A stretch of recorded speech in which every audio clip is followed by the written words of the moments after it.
Par pleurer, Lydie Salver. Pourquoi ce livre m'a remué, on peut dire? Parce que c'est une révolution littéraire. Révolution-évolution. C'est une écriture pas classique. Elle est savante d'un côté, osée de l'autre. Écriture populaire. Il y a des mots qui sont déformés, il y a des mises en page complètement loufoques, des espaces, de la ponctuation. C'est l'histoire en fait de la mère, de l'auteur, qui s'appelle Montse, 15 ans en 1936.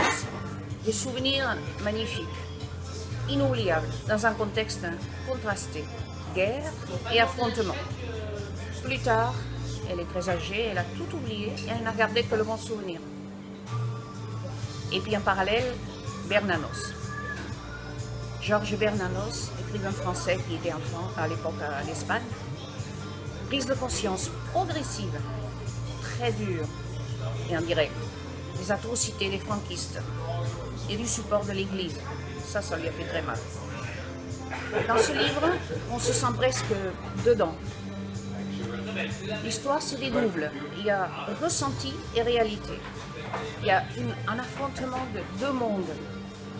La vie, la mort, le bien et le mal, la solidarité et la solitude. Solitude parce que la France a refusé d'aider l'Espagne à ce moment-là. Et Bernanos se rend compte. Vers la fin, la mère, fatiguée, se repose sur un fauteuil. Mais on imagine un divan plutôt, avec sa fille.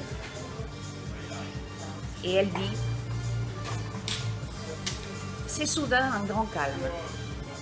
Ma mère se tourne vers moi. Si tu nous servais une anisette, ma chérie, ça nous renforcerait la morale. On dit bien le moral ou la morale? On dit le moral.